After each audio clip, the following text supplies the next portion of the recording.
Hey guys, welcome back to my channel Tales of My Mom. और मैं हूं आप सबके साथ शिखा। आई होप आप सब अच्छे होंगे, सेफ होंगे, स्वस्थ होंगे। तो आज का जो वीडियो है वो विंटर एसेंशियल के ऊपर है। बेबीज के लिए क्या क्या चीजें जरूरी हैं विंटर में, उसके ऊपर है। ये कियांश का जो है वो फर्स्ट विंटर है और मैंने बहुत सारी चीजें लर्न करी है इसमें। तो मैंने सोचा जो टॉप 10 पॉइंट्स हैं मेरे, वो मैं आपके साथ शेयर करूं। तो सबसे पहली जो चीज है वो है डायपर। मुझे ऐसा लगता है डायपर बहुत ही एसेंशियल चीज़ है, विंटर में ही नहीं ऐसे भी, बट विंटर में स्पेशली अगर आप डायपर नहीं भी यूज़ करते हो तो भी विंटर में आपको डायपर यूज़ करना चाहिए। मैंने कियांश पे कभी भी क्लॉथ नैपी या फिर क्लॉथ डायपर यूज़ नहीं किया है। मैंने जो प्रॉपर डायपर होते हैं मैंने वही यूज़ किया है अभी तक और वही यूज़ कर रही हूँ। But I just wanted to share this point कि डायपर जो है वो बहुत ही इम्पॉर्टेंट है। आप खुद भी सोच सकते हो, क्लॉथ नैपीज अगर आप बना रहे हो बेबी को, तो विंटर के टाइम में वैसे भी बेबीज ज़्यादा पी करते हैं बिकॉज ऑफ द वेदर। मतलब कोल्ड वेदर होगा तो उनको ज़्यादा पी आएगी। तो जब बहुत ज़्यादा बेबी करेगा और आपने उसको क्लॉथ नैपी पहनाया हुआ है, वो बार बार गीला होगा, बार बार आपको उसको चेंज करना होगा, बार बार उसे खोलना होगा एंड बार बार उसको पहनाना होगा। तो वो एक थोड़ा लॉन्ग प्रोसेस भी है, थोड़ा डिफिकल्ट भी है, थोड़ा अनकंफर्टेबल भी है बेबी के लिए भी और आपके लिए भी। और बेबी को ठंड लगेगी वो अलग। नेक्स्ट, अगर आप क्लॉथ डाइपर्स यूज करते हो जो रियूजेबल होते हैं, तो उसको भी सूखने में थोड़ा टाइम लग सकता है, ड्राई होने में टाइम लग सकता है। तो इसलिए सबसे बेस्ट जो सॉल्यूशन है मुझे ऐसा लगता है वो है कि आपको एक अच्छा डायपर यूज करना चाहिए। डायपर की साइज बहुत मैटर करती है। अगर लूज ज्यादा रहेगा डायपर, अगर उसके साइज के अकॉर्डिंग नहीं होगा डायपर, बेबी के साइज के अकॉर्डिंग, तो भी उससे लीकेज होने के चांसेस हो सकते हैं। एक अच्छी क्वालिटी का डायपर आपको यूज करना चाहिए बेबी के लिए विंटर में स्पेशली। अगर आप ऐसे नहीं भी यूज करते हैं तो मैं ऐसा कहूंगी कि आपको विंटर में डायपर यूज करना चाहिए। एंड नेक्स्ट जो पॉइंट है वो है कैप्स, सॉक्स एंड मिटन्स। बहुत ही इंपॉर्टेंट है ये। मिटन्स उनके लिए जिनका बेबी अभी बहुत छोटा है, आई मीन न्यू बॉर्न है, 3 मंथ्स तक के हैं, बिकॉज 2 और 3 मंथ्स के बाद मिटन्स नहीं पहनाना चाहिए बेबी को। हाँ, अभी अगर ठंड बहुत है तो आप हैंड ग्लव्स पहना सकते हो, जो वार्म वार्म ग्लव्स आते हैं वो, या फिर मिटन्स कॉटन वाले भी यूज कर सकते हो अगर ठंड के पर्पज से आप यूज कर रहे हो तो। अदरवाइज जो न्यूबॉर्न बेबीज होते हैं उनको 2-3 महीने के बाद से मिटन्स नहीं डालने चाहिए, बिकॉज उनको हैंड एक्सप्लोर करने में इजी होता है और अगर मिटन्स रहेंगे तो वो उसको अपने हैंड को ही वो एक्सप्लोर नहीं कर पाएंगे। तो इस ढंग के जो सॉक्स हैं, ये मेरे पास आई डोंट नो दर्जनों मैंने सॉक्स खरीद रखे हैं और ये न्यू पेयर था तो मैं इसलिए ये ही लेके आई। तो ये इस ढंग के सॉक्स, ये जो है वुलन सॉक्स हैं। आई मीन कॉटन सॉक्स भी आप ले सकते हो वेदर के अकॉर्डिंग, या फिर वुलन सॉक्स ले सकते हो। मेरी मॉम ने इस ढंग के जो वुलन सॉक्स हैं वो खुद से उन्होंने बनाया भी है, बिकॉज उनको बनाना था बेबी के लिए। तो ऐसे वाले उन्होंने बनाए भी हैं, बट ये ज़्यादा मैं यूज़ नहीं कर पाती हूँ बिकॉज ये बहुत ही ज़्यादा वार्म होता है और बेबी ओवर हीट ना हो उसकी बॉडी, इसके लिए मैं ये बहुत कम यूज़ करती हूँ। ऐसे वाले जो सॉक्स हैं वही मैं यूज़ करती हूँ बेबी पे। और डे के टाइम में, दोपहर के टाइम में थोड़े टाइम के लिए सॉक्स निकालती भी हूँ ताकि उसकी बॉडी में जो है वो एयर लगे और उसकी बॉडी बॉडी और स्किन जो है थोड़ी ब्रीदेबल रहे, इसके लिए मैं ये निकालती भी हूँ। तो बट ये जो है सॉक्स, मिटन्स बहुत ही इंपॉर्टेंट है और कैप्स बहुत ही इंपॉर्टेंट है। ये जो कैप है ये मेरी मॉम ने बनाया है। ऑल्दो आप कॉटन के कैप्स ले सकते हो, विलन कैप्स जो मार्केट में आते हैं वो भी बहुत ही अच्छे होते हैं, वार्म होते हैं। मैंने बहुत सारे कैप्स, 3-4 कैप्स ऑलरेडी खरीद रखे हैं और मम्मी ने ऐसे वाले भी 2-3 बना रखे हैं, तो वो चेंज कर करके हम कैश को पहनाते रहते हैं।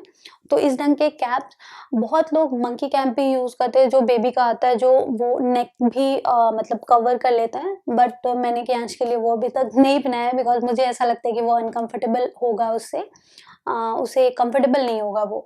और बेबी का जो हेड होता है वो ऑलरेडी बहुत ही वार्म होता है, वार्म प्लेस होता है हेड जो होता है वो, किसी का भी हेड जो होता है वो वार्म प्लेस होता है, तो वहाँ पे ओवर हीट वैसे भी नहीं होना चाहिए। तो मैं चेक करती रहती हूँ कि उसे पसीना तो नहीं आ रहा, उसका जो हेड है वो बहुत ज़्यादा अगर वार्म हो गया है तो मैं थोड़े टाइम के लिए कैप्स भी उसको निकालती हूँ। तो ये सारी चीज़ें आपको थोड़ा सा खुद से केयर करना पड़ेगा, खुद से देखना पड़ेगा। आपके बेबी के अकॉर्डिंग ये सारी चीज़ें आपको टेक केयर करनी पड़ेगी। तो सॉक्स, कैप्स एंड मिटन्स बहुत इंपॉर्टेंट है। मिटन्स मैं अभी तक नहीं पहना रही हूँ बेबी को, बिकॉज़ क्यांस जो है अभी उसकी टीथिंग का प्रोसेस है, इवन उसको क्रॉल करना होता है, तो मिटन्स उसके लिए डिस्टर्बेंस का काम कर सकता है, इसलिए मैं नहीं पहनाती हूँ। और इतनी ठंड अभी है नहीं कि उसको हैंड ग्लव्स में डालूँ, तो इसलिए मिटन्स एंड हैंड ग्लव्स में नहीं डालती हूँ। बट अगर अभी कोई बेबी बॉर्न हुआ है या अभी वो 1 मंथ का ही है, तो ऐसे बेबीज को, जो बहुत छोटे बेबीज हैं, न्यू बॉर्न हैं, उनको आप डेफिनेटली मिटन्स भी पहनाइए। नेक्स्ट जो इम्पोर्टेंट चीज़ है जो आपको ध्यान रखनी चाहिए वो है लेयरिंग, क्लॉथ की लेयरिंग। जो भी कपड़े आप बेबी को पहना रहे हो विंटर में, उसकी एक लेयर बनाने की कोशिश करो। ऐसा नहीं है सिर्फ एक कोई मोटा सा जैकेट या फिर मोटा सा स्वेटर उसको डाल दिया और आप सोच रहे हो उसकी ठंड चली गई, उसको ठंड नहीं लगेगी बेबी को, ऐसा नहीं है। या तो वो ओवरहीट हो जाएगी, आई मीन बहुत ही ज़्यादा गर्मी लग सकती है उसको, या तो उसको बहुत मतलब इतनी ज़्यादा ठंड है कि वो एक लेयर से काम नहीं कर रहा। लेयरिंग होने से आप वेदर के अकॉर्डिंग एक लेयर निकाल भी सकते हो, अगर ठंड ज़्यादा है एक लेयर और डाल भी सकते हो। तो लेयर में कपड़े को पहनाने से बॉडी जो है ज़्यादा वार्म भी रहती है। तो लेयरिंग के लिए सबसे पहले मैं पहनाती हूँ बेबी को कोई बॉडी सूट या फिर वनजीज, वो पहनाती हूँ, ताकि जब वनजीज पहनाने या फिर बॉडी सूट पहनाने का एक फ़ायदा ये हो जाता है सबसे अंदर कि वो एक तो कॉटन है, स्किन के लिए ब्रीदेबल है। नेक्स्ट उसमें जो है बटन्स होते हैं नीचे, डायपर की जगह पे, डायपर वाले एरिया की जगह पे बटन्स होते हैं, जिसकी वजह से जो है वो लॉक हो जाता है। और बेबी अगर क्रॉल कर रहा है या मैंने उसको गोद में लिया है, कुछ भी किया है, तो उसका जो एक लेयर है लास्ट, स्वेटर ऊपर आ सकता है, टी शर्ट ऊपर आ सकती है, या फिर जैकेट मैंने पहनाया है वो भी ऊपर आ सकती है अगर मैंने उसको गोद में लिया है या उठाया है, या फिर वो क्रॉल कर रहा है, भाग रहा है, कुछ भी कर रहा है। बट जो एक अंदर का लेयर है जो बटन से लॉक है, वो नहीं मतलब निकल सकता है, तो इसलिए मैं सबसे नीचे वो डालती हूँ।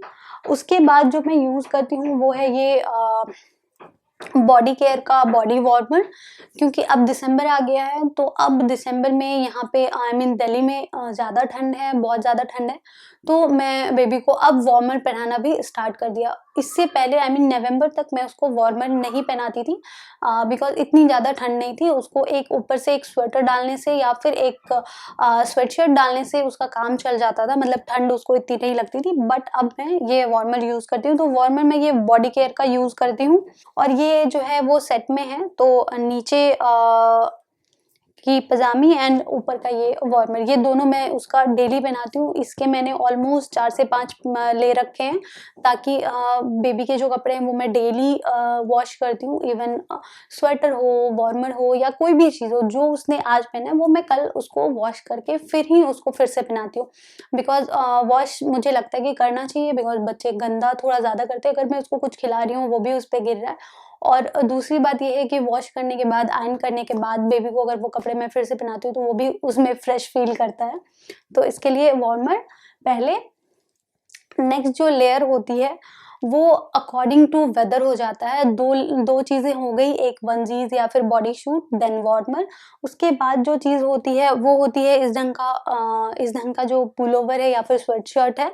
ये इस ढंग के स्वेटशर्ट्स जो हैं, तो ये जितने भी मैंने लिए हैं वो मैं चेक करके लेती हूँ कि अंदर में उसका जो है वो एक layer kind of, I don't know क्या मटेरियल है ये, बट थोड़ा वार्म रहने के लिए ये मटेरियल यूज़ होता है। तो आप आई थिंक आप समझ जाओगे मैं जो बोलना चाह रही हूँ। तो ये ऐसे अंदर होता है, तो इस ढंग के मैं लेती हूँ। इसके साथ नीचे वाला जो सेट होता है, आई मीन ट्रैक पैंट्स होते हैं, उसमें भी सेम ही वार्म वाला मटेरियल होता है, जो कि अगर मैं उसको वार्मर के ऊपर डाल देती हूँ तो पैर में ठंड नहीं लगती है। नेक्स्ट, अकॉर्डिंग टू वेदर, अगर मुझे ऐसा लगता है कि वेदर ज़्यादा ठंड है और स्वेटशर्ट से काम नहीं चलेगा, तब मैं उसे इस ढंग के जो स्वेटर्स हैं घर में, मैं उसको ऐसे वाले स्वेटर्स भी डालती हूँ। ये सारा हैंडमेड है, मेरी मॉम का बनाया हुआ है। तो इस ढंग के स्वेटर्स मम्मी ने 4-5 बना रखे हैं, तो वो मैं डालती हूँ।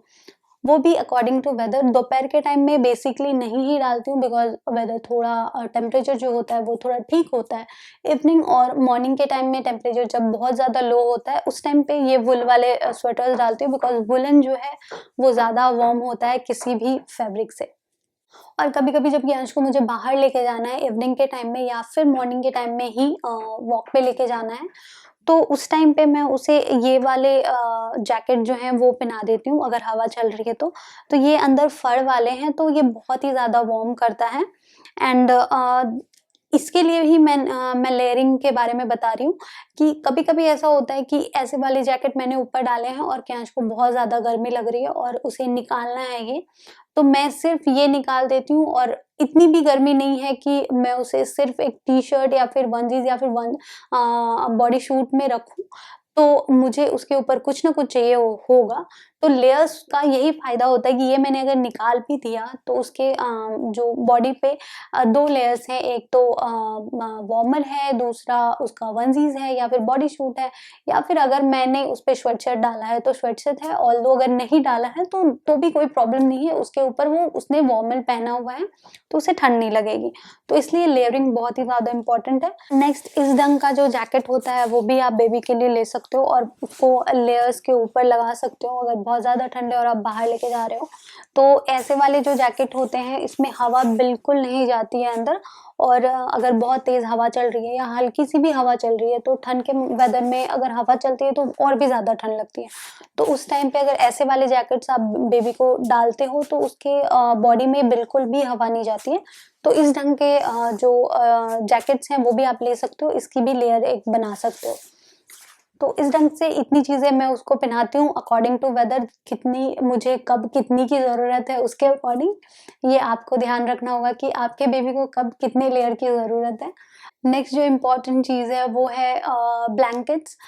ब्लैंकेट्स चाहिए होंगे, बहुत ही इम्पोर्टेंट है। मैंने जो किया है अभी वो ये कि मैं उसके बेड पे भी एक ब्लैंकेट लगाती हूँ, आई मीन बेडशीट के ऊपर एक ब्लैंकेट लगाती हूँ, ताकि जो कॉटन की बेडशीट होती है वो ठंड में थोड़ी ठंड रहती है। अगर आप टच करोगे तो आपको लगेगा कि हाँ ठंड है। थोड़े टाइम के बाद वो बॉडी के टेम्परेचर के अकॉर्डिंग थोड़ी वार्म होती है, बट वो ठंड रहती है। अगर आप अचानक से बेड पे हाथ रखोगे तो आपको ठंड लगेगी। तो इसलिए मैंने उसके ऊपर एक ब्लैंकेट का लेयर रखा हुआ है, जो फर वाले ब्लैंकेट होते हैं उसका एक लेयर है, ताकि कैश अगर पलटता है, साइड होता है या फिर उसको मैं उठाती हूँ नाइट के टाइम में फीड के लिए और फिर से उसको रखती हूँ तो भी उसको ठंड ना लगे इसलिए। तो नीचे एक ब्लैंकेट का लेयर रखती हूँ, उसके ऊपर उसे मैं नाइट में भी एक एटलीस्ट वार्मर पहना के ही सुलाती हूँ एंड ऊपर से एक ब्लैंकेट डालती हूँ। इवन आप जो स्लीप सूट्स आते हैं, जो वार्म स्लीप सूट्स आते हैं, वो भी आप पहना सकते हो बेबी को नाइट में। ब्लैंकेट जैसा ही होता है, वो बस कवर अप काइंड ऑफ होता है और आप उसको डाल दोगे तो बेबी अगर ब्लैंकेट हटा भी दे, तो भी उसकी बॉडी जो है उसके ऊपर एक ब्लैंकेट का लेयर रहेगा व्हिच इज़ जो वो पहना हुआ है स्लीप सूट, तो वो आप ले सकते हो। मैंने अभी तक लिया नहीं है बट आई नो कि ऐसा आता है और आप ले सकते हो ऐसा। नेक्स्ट इम्पॉर्टेंट चीज़ जो है वो है मॉइस्चराइज़र। बेबी के लिए जो विंटर के टाइम में बेबीज़ का हो या फिर आपका हो, हर किसी का स्किन जो है वो ड्राई होता है और उस ड्राइनेस से बचने के लिए मॉइस्चराइज़र बहुत ही इम्पॉर्टेंट है। तो आप बेबीज़ का जो मॉइस्चराइज़र है वो डेफ़िनेटली बाय कीजिए, किसी भी ब्रांड का, किसी भी कंपनी का आप बाय कर सकते हैं। जिस जिस भी ब्रांड पे आपको ट्रस्ट हो और आप लेना चाहें उसका आप ले सकते हैं। बट मॉइस्चराइज़र आप बेबी की बॉडी को, स्किन को मॉइस्चराइज़ रखने की कोशिश कीजिए। लिप्स पे लिप बाम लगाइए या फिर आप कोकोनट ऑयल यूज़ कर सकते हो स्किन पे बेबी के। अगर बहुत ही ज़्यादा ड्राई होता है तो इवन आप नहलाने के बाद भी बेबी को कोकोनट ऑयल लगा सकते हो हल्की-सी, उससे स्किन जो है वो मॉइस्चराइज़ रहती है एंड सॉफ्ट रहती है। Last but not the least, medicines. अपने घर में बेबी के कुछ मेडिसिन्स डेफ़िनेटली रखिए, emergency medicines like weather change होने की वजह से बेबी को सर्दी लग सकती है, हल्की बुखार भी आ सकता है।